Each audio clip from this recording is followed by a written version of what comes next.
I think it'll be neither way.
Of the subcommittee. I see that now we have quorum, and so I will go ahead and proceed with the election of the chair. Je dois informer tous les membres que la greffière du comité. I must inform members that the clerk of the committee can only receive motions for the election of the chair. So pursuant to the motion adopted by the Standing Committee on Foreign Affairs and International Development on December 13th, 2021, the chair must be a member of the government party. Are there any motions for the position of chair? Mr. Zuberi. Madam Clerk, I'd like to put forth a motion to have our colleague on this committee, Ali El-Sassi, be the chair for this committee. Thank you, Mr. Zuberi. Are there any further motions? Seeing no further motions, I declare that the motion has been. Is it the pleasure of the subcommittee to adopt the motion? Thank you. I declare that the motion has been carried and Mr. Assassi is duly elected as chair of the subcommittee. Mr. Assassi, I will give you the floor for a moment, and I'm also sending you a quick email. Absolutely. Well, great to hear that you will be sending me an email, because I will look to you for guidance throughout this process. But just wanted to thank all the members, especially the person who nominated me, Mr. Zuberi, and everyone else on this committee. I certainly look very much forward to working with each and every single member of this committee. I have always been impressed by the work that this committee has undertaken, and for the most part, it has been collegial. And I have no doubt that every member is passionate about a number of different issues. So I look forward to making sure that we can continue to work together to focus on issues that are of concern to all members of this committee. Thank you. Thank you, Mr. Assassi. The email should be on its way to you. If you would like to seek the consent of the subcommittee, I could then proceed with the elections of the vice chairs. Yes, can I, do we have consent for the subcommittee to proceed with vice chairs? Thank you, Mr. Chair. I'll proceed. I'm now prepared to receive motions for the position of first vice chair. Are there any motions to that effect? I see a hand in the room. I believe it's Mr. Bierson.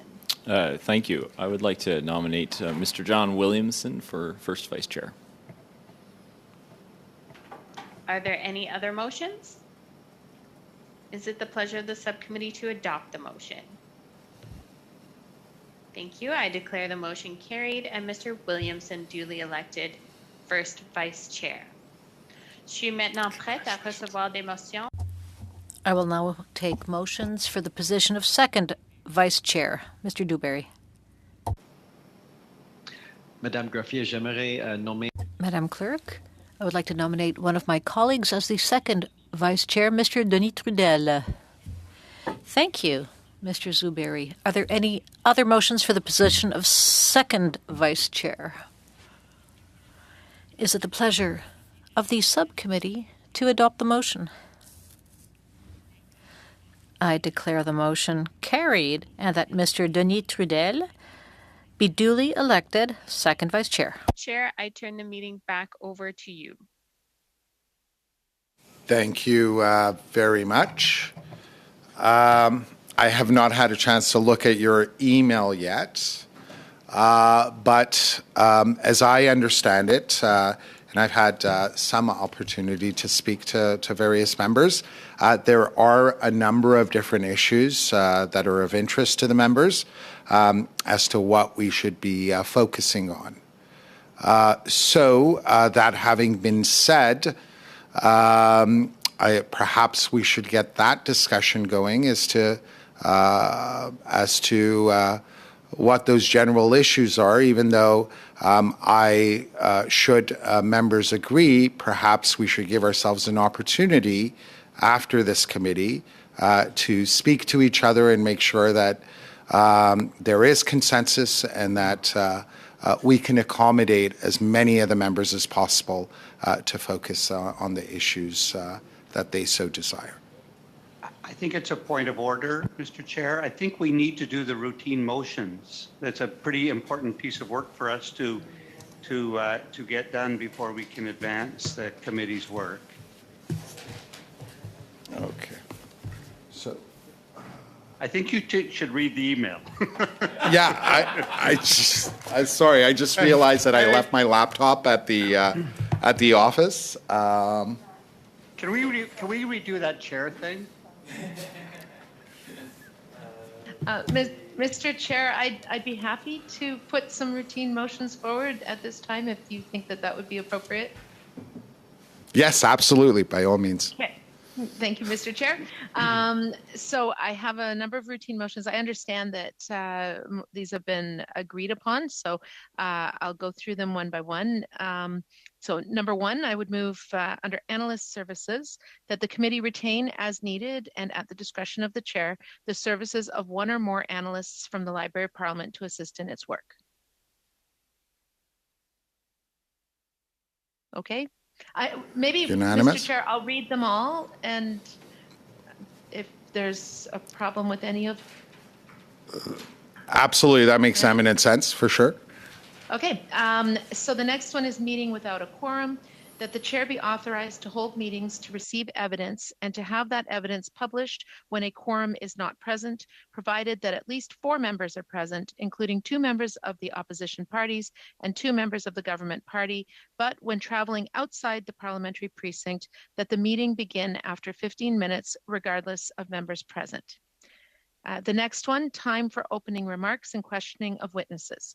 That at the discretion of the chair, witnesses be given 5 minutes for their opening statement. That at the discretion of the chair, during the questioning of witnesses, there be allocated 7 minutes for the first questioner of each party, and that thereafter 5 minutes be allocated to each subsequent questioner in the following order: Liberal Party, Conservative Party, Bloc Québécois, New Democratic Party, and that wherever possible, the witnesses provide their statement to the subcommittee 72 hours in advance.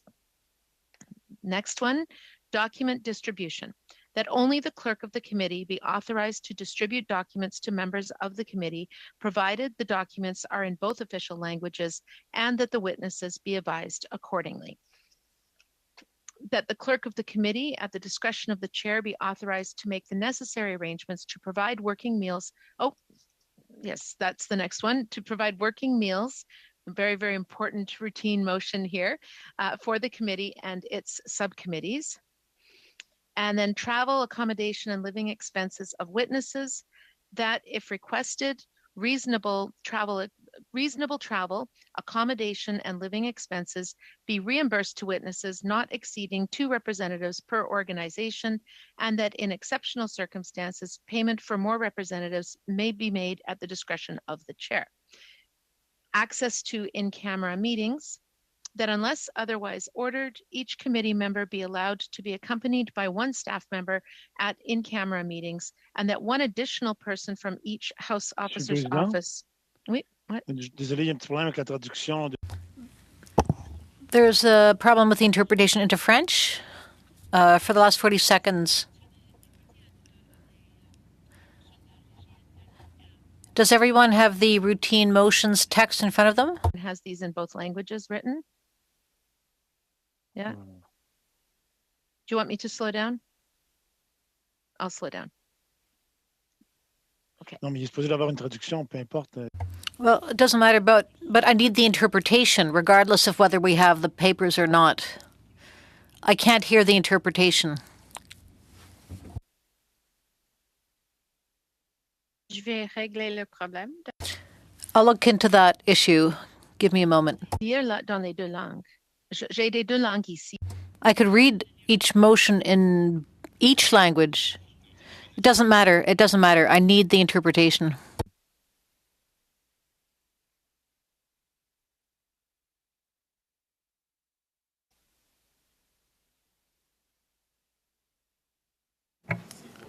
Is it working now, Denis? Can you hear me? Is it working now? Can you hear me? Yeah. Okay. Okay. You just got to speak in English where we make sure it works. Okay, so I'll go back to the beginning of the most recent one, which is travel, accommodation, and living expenses of witnesses.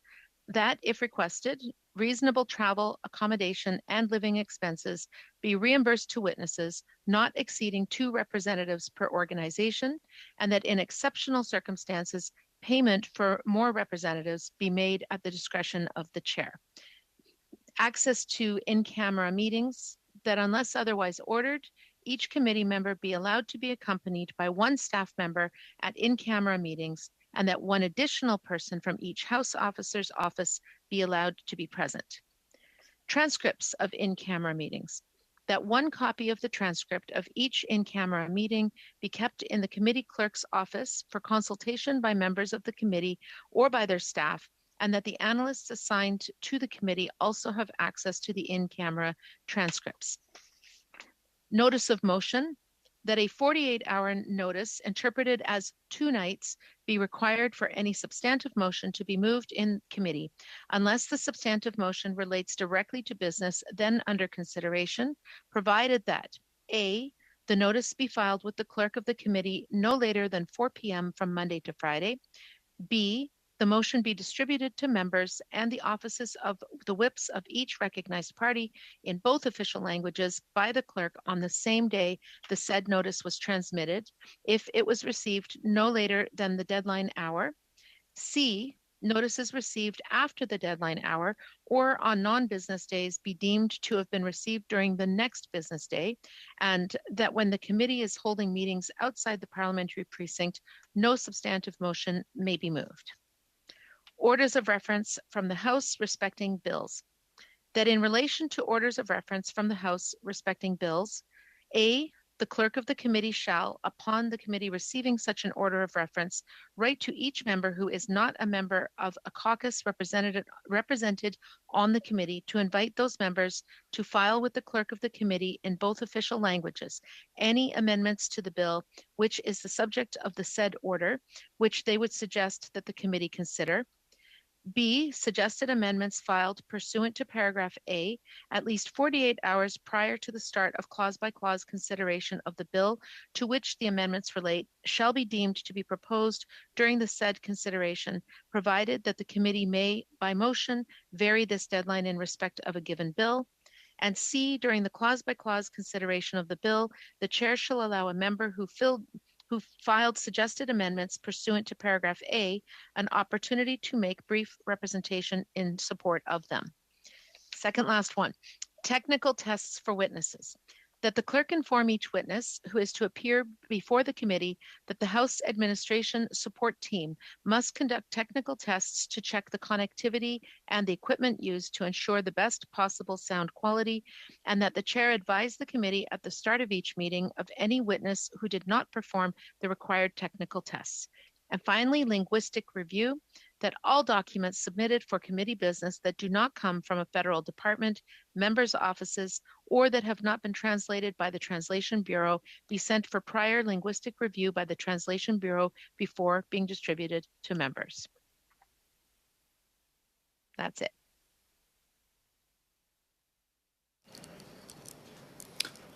Thank you very much, Ms. Vanden Belde. I take it that there's unanimous consent to all those routine motions?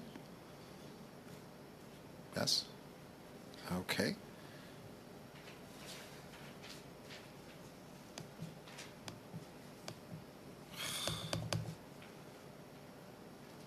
Okay, now I guess we should turn to the clerk. How would you like us to proceed?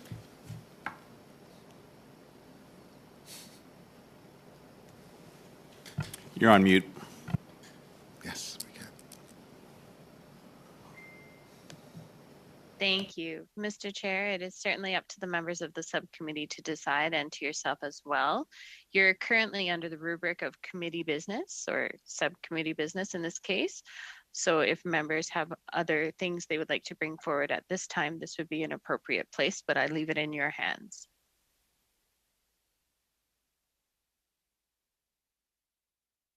And Mr. Viersen was first. Yeah, I not exactly. This is my first time on this committee, and so I see that there are folks that have been on this committee before. It would be interesting to perhaps just start out with a little bit of a history of the committee and bring in some of the influential people that have been here, kind of legends of this committee, just to hear their thoughts and help bring together what we would like to pursue and how to pursue it, and some of the things that have been studied in the past and work that may be left undone that might need to be followed up on or looked at. So I would. That's kind of the direction that I was hoping that we could go, probably for like our first meeting kind of thing. So those are just my comments. Thanks, Chair. Thank you, Mr. Viersen. Good to know that there's someone else who's new to this committee as well. Given that I know a few of the members have previously served on this subcommittee, but I guess we can now open it to members who might want to speak to that. Yes. If I may, I have Mr. Oliphant, followed by Monsieur Trudel, followed by Ms. Vanden Belde.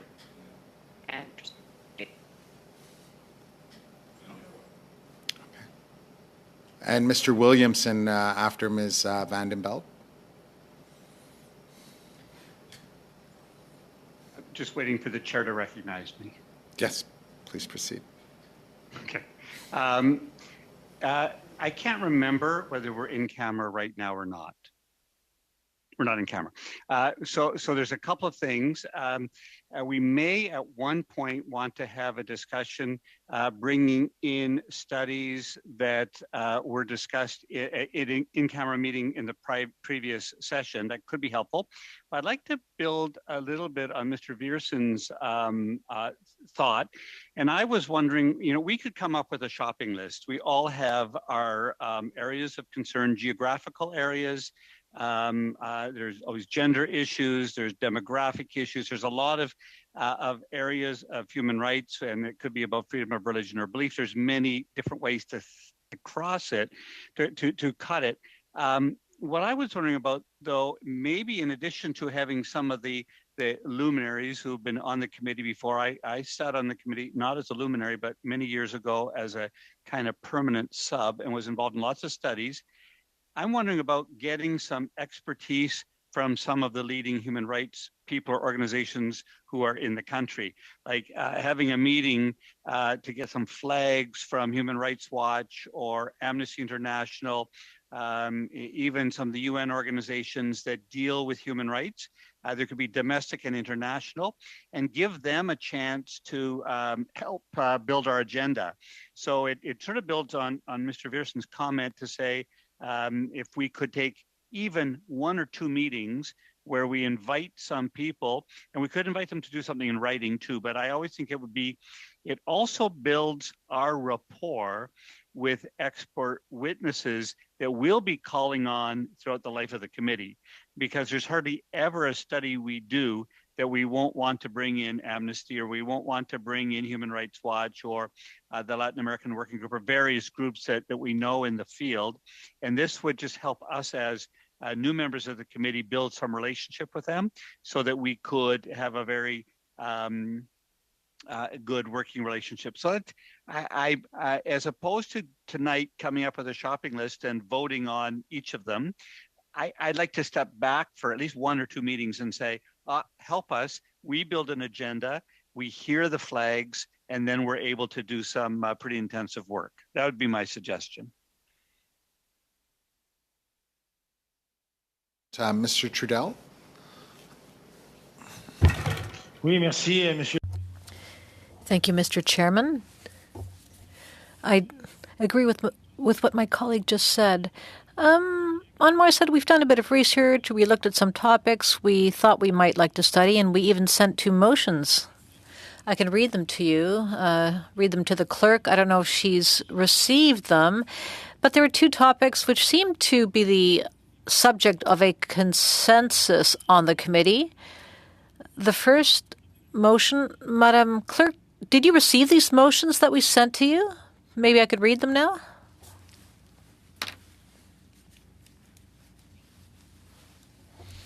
I imagine that's a yes. So the first motion, and I think the committee studied this during the last session. It's on Tigray, the Tigray region.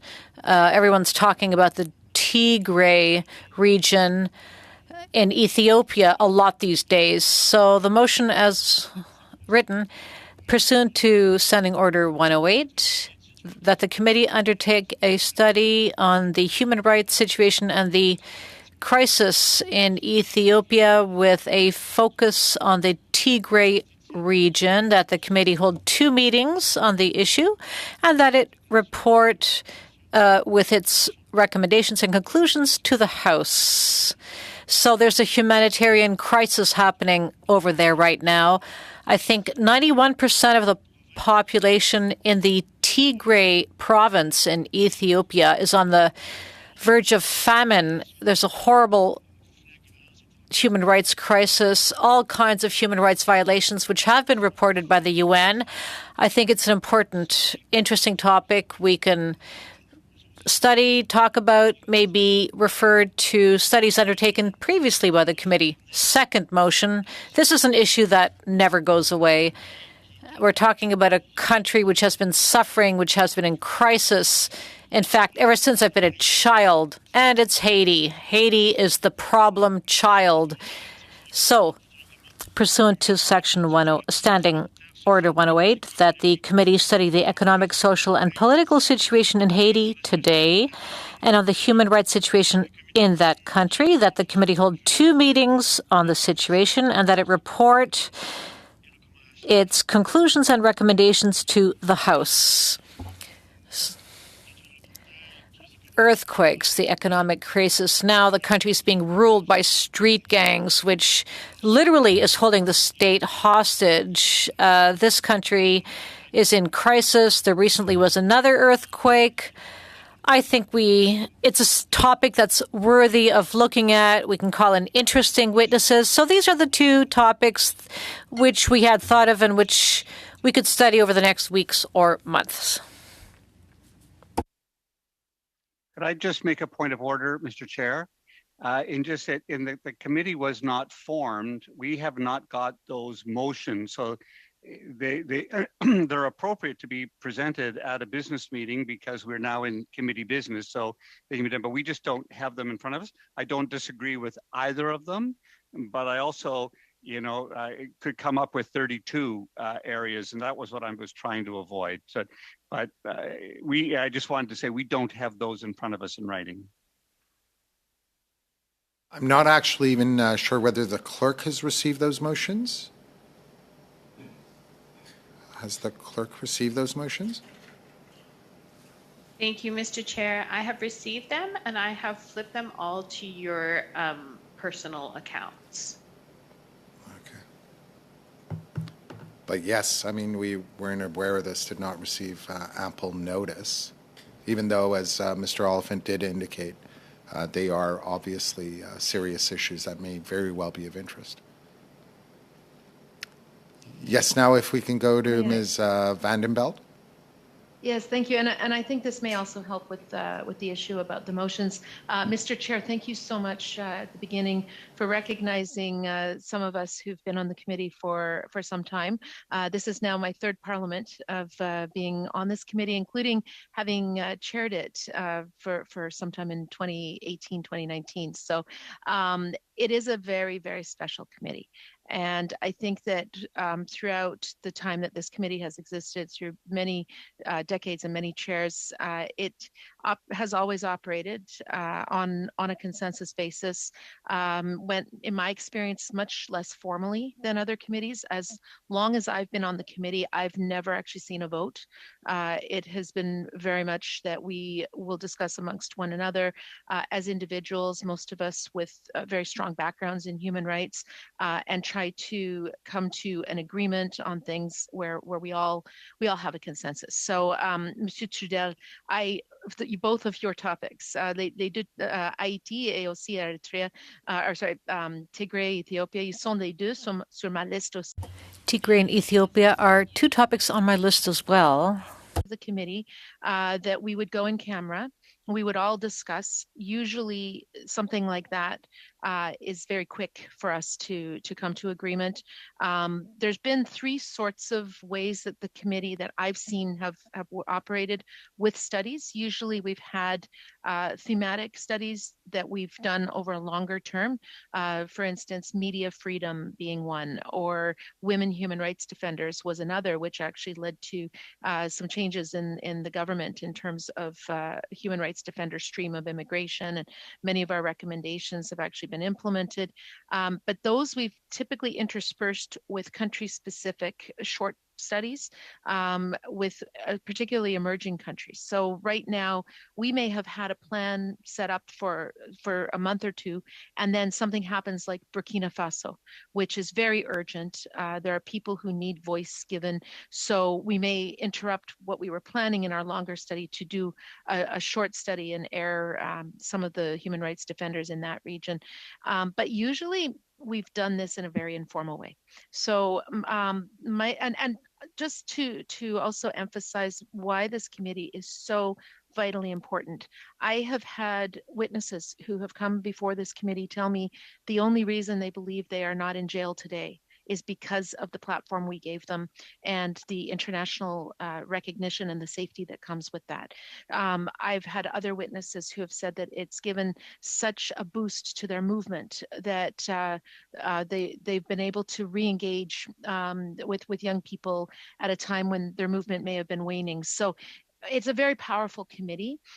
Might I suggest that maybe what we should do is go in camera and throw out some of these ideas that we have, some of the geographic but also thematic ideas, and then we could come up with what we want to do for the next few meetings. I very much like Mr. Oliphant's idea of maybe hearing from some of the key organizations.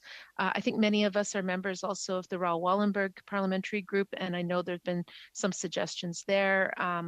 But perhaps we should go in camera and we could have a more informal discussion where I think we probably would find agreement about which areas we want to do first.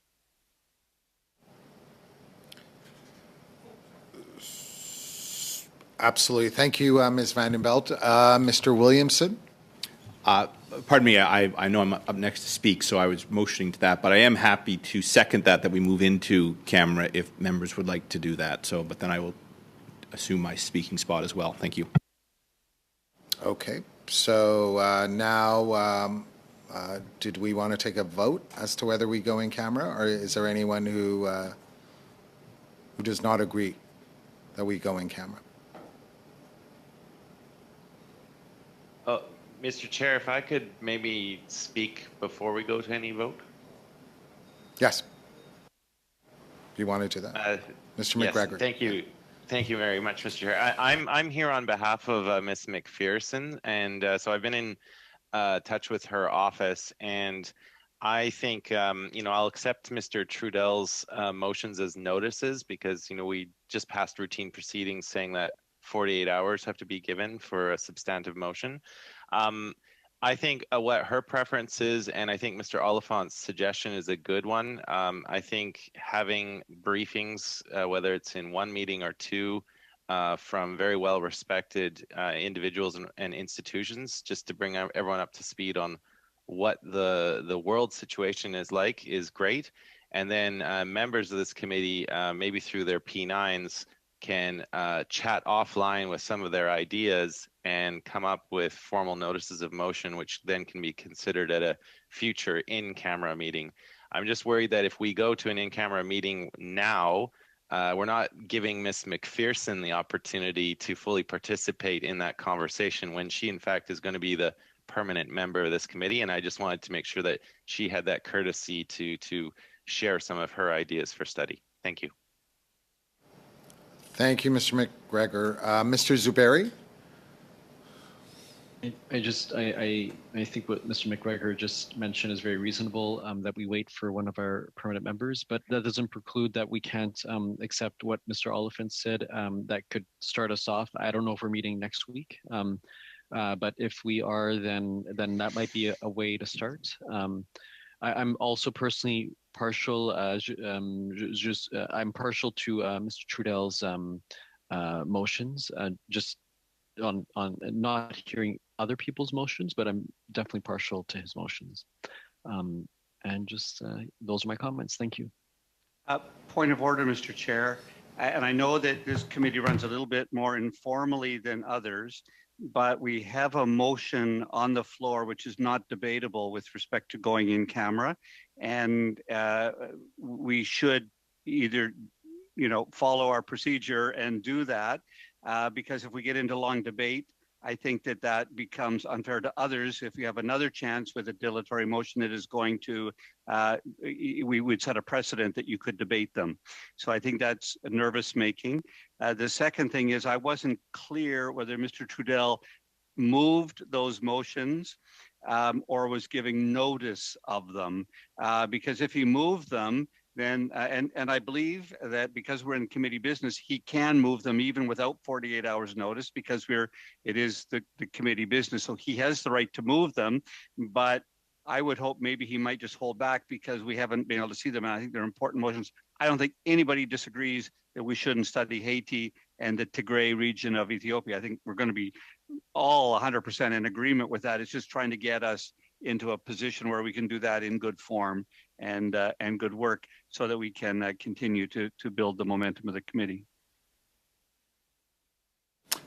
So, given that we do have a motion, should we proceed with the motion first, because it is a dilatory motion?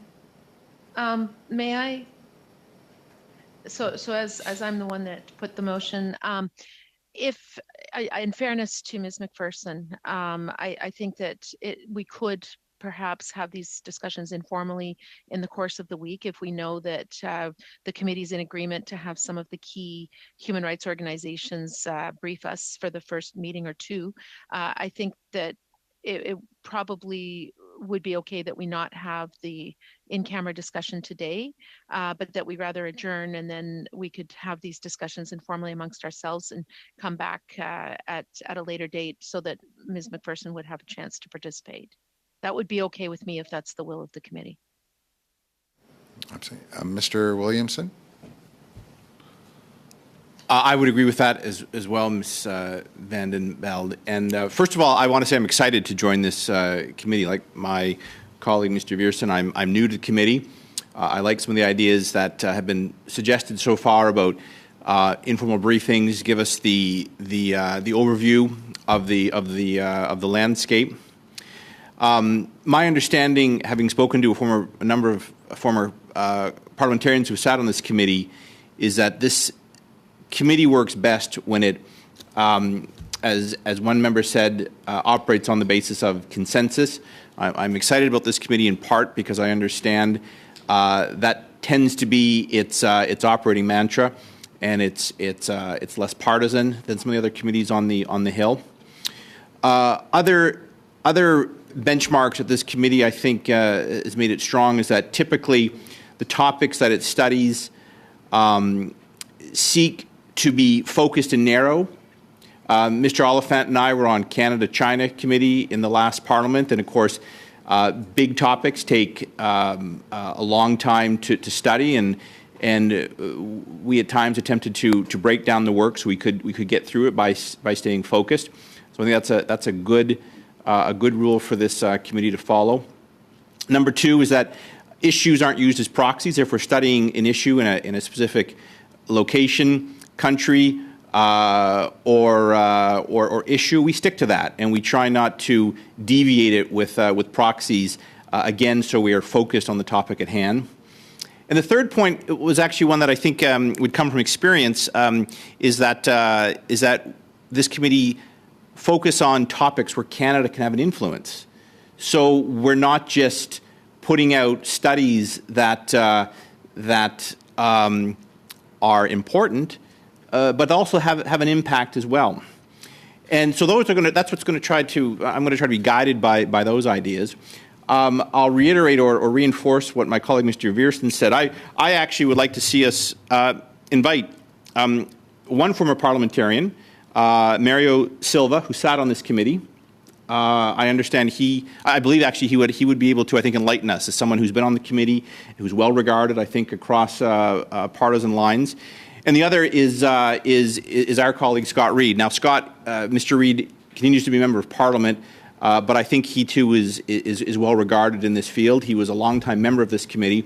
And so if I could maybe twin this suggestion with Mr. Oliphant's, is that we begin by hearing from these two, one former and one current parliamentarian, to come in and brief us at our next meeting for 30 minutes and some questions, 45 minutes, whatever members here thinks appropriate.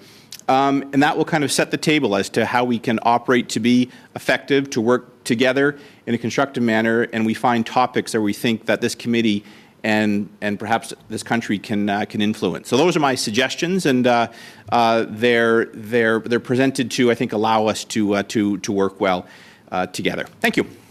So, Mr. Chair, point of order.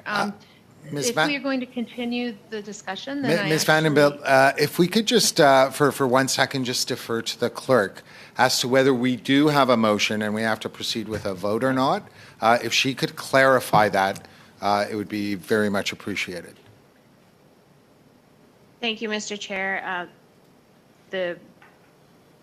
At this point, we may actually not have the capacity to go in camera. We would need a separate link at this point.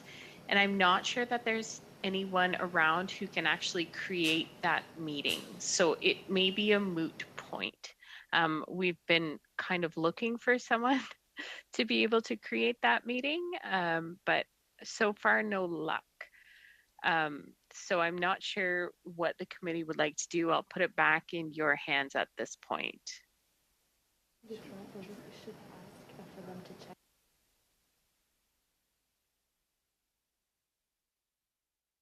So, Mr. Chair, I put with my motion on going in camera. It was on the predication that we would just adjourn and have these discussions more informally. Now that the discussion has continued, there are in fact now other proposals that I would love to put, for instance, Erwin Kotler, but that gets us into a whole discussion while we're not in camera. And I think it would be better, and the way this committee is always done, to hold off then, adjourn, and have this meeting in camera where we can discuss a little bit more informally and freely about the different ideas being proposed. So is it your intention to bring a motion to adjourn the committee, Ms. Vandenbeld? I'll bring the motion forward. I move to adjourn. To adjourn. Okay. Do we now proceed to a vote? Mr. Chair, you can simply see if there is consent. Is there anyone against that motion to adjourn? Mr. Trudell might have a comment. Yes, Mr. Trudell. It's not, Mr. Chair, point of order, it's not debatable. No. Yeah, I know. That's why, I mean. Yeah. So is there anyone against the adjournment at this point? Not seeing any. This meeting is adjourned. All right.